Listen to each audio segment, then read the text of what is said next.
ভোলে বাবা ধারাবাহিকের শুরুতে দেখা যায় রান্নাঘরে ঝিল, মিনু এবং মিলি খাবার তৈরি করছে। চৈতির মা সাক্ষ্যকে অনুরোধ করে যে তিনি যেন তার মেয়ের খেয়াল রাখেন, যেহেতু তাদের বাড়িতে লোকজন কম এবং সে একা থাকে। সাক্ষ্যের মা তাকে চিন্তা করতে নিষেধ করেন। সাক্ষ্যের দাদু বলেন যে তারা এমন বুদ্ধিমতী এবং শিক্ষিত মেয়েই খুঁজছিলেন। এখানে কোনো কাজ করতে হবে না, শুধু সবার সঙ্গে হাসি খুশি থাকলেই হবে। ঝিল রান্নাঘর থেকে লুকিয়ে সাক্ষ্যকে দেখছে, কিন্তু সাক্ষ্য পাকে দেখে ফেলে। চৈতির মা বলেন, তাহলে চলুন শুভ কাজটা সারি। সাক্ষ্যের বাবা বলেন যে তারা যেন তাদের কাজ শেষ করে এবং তাকে নার্সিংহোমে যেতে হবে। এরপর মিনু, মিলি এবং ঝিল শরবতের গ্লাস টেবিলে রাখে। সাক্ষ্যের বাবা ঝিলকে জিজ্ঞাসা করেন তার শরীর কেমন আছে। তারা হয়তো দুপুরে এখানে খাবে না, কিন্তু বাড়ি গিয়ে যেন ঠিকমতো খায়। যাবার আগে যেন সে তার সাথে দেখা করে যায়, কারণ তিনি তার জন্য চাকরির ব্যবস্থা করে দেবেন। মিনু বলে তাদের খাবার প্রায় হয়ে গেছে এবং বাকি কাজটা সেরে তারা বাড়ি চলে যাবে। সাক্ষ্যের মা বলেন তারা কেন চলে যাবে, দুপুরে যেন এখানে খেয়ে যায়। মিলি জিজ্ঞাসা করে তাদের কিসের জন্য ডাকা হয়েছে, তাদের তো রান্নার কাজের জন্য বলা হয়েছিল। পরের দৃশ্যে চৈতির মা মিনু, মিলি আর ঝিলকে দেখে চৈতিকে জিজ্ঞাসা করেন তারা কারা, কাজের লোক? এ কথা শুনে ড্রয়িং রুমে সবাই নীরব হয়ে যায়। চৈতি বলে, মা তুমি কি বলছো? এ ঝিল আর তার মা বোন।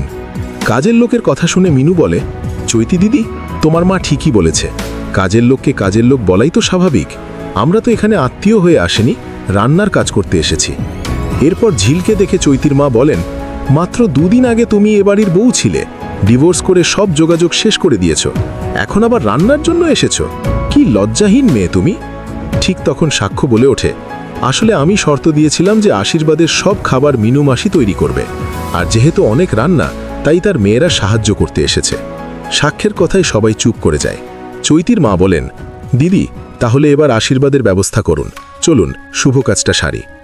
এরপর আশীর্বাদের সব কিছু তৈরি করে চৈতির বাবা আশীর্বাদ করেন এবং উপহার হিসেবে একটা দামি ঘড়ি দেন। সেটা দেখে সাক্ষ্য বলে, এত দামি জিনিস দেবার দরকার কি ছিল? চৈতির মা বলেন, তুমি তো আমাদের কাছে তার চেয়ে অনেক বেশি মূল্যবান, এটা তো সামান্য, তোমাকে না দিয়ে কাকে দেব? পরের অংশে সবাই লক্ষ্য করে যে আশীর্বাদের জিনিসপত্রে ধান দুর্বা নেই। তখন সাক্ষ্যের মা ঝিলকে বলেন, মা দুর্বা রাখা আছে, গিয়ে নিয়ে এসো তো। ঝিল কিছু না বলে ঘর থেকে ধান দুর্বা নিয়ে আসে। সাক্ষ্য মনে মনে ভাবে, তুমি তোমার প্রেমিককে এত ভালোবাসো যে চোখের সামনে তোমার বিবাহিত স্বামীর আবার আশীর্বাদ হচ্ছে, আর তুমি ধান দুর্বা নিয়ে আসছো? তোমার কোনো দুঃখ না হলে আমারও কোনো দুঃখ হবে না। তারপর চৈতির মা আশীর্বাদ করে উঠে পড়েন।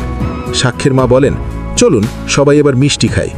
ঝিলকে বলেন, ঘরে মিষ্টি রাখা আছে, তোমরা দুবোন গিয়ে প্লেটে করে নিয়ে এসো। এদিকে মিনু বলে, বর্দি আমি মাংস চুলায় দিয়ে দিয়েছি, একটু পর হয়ে যাবে, সবলাকে বলো সে নামিয়ে দেবে, আমরা তাহলে চলে যাই। সাক্ষ্যের কাকি বলেন, কি বলছো, চলে যাবে কেন? পরিবেশন তো বাকি আছে, অন্তত সেটা করে যাও, আমরা তো তোমাদের পয়সা দিতে চাই। তখন ঝিল তার মাকে বলে, মা এত করে বলছে পরিবেশন করে যাও, না হলে তোমার পয়সা কেটে যাবে।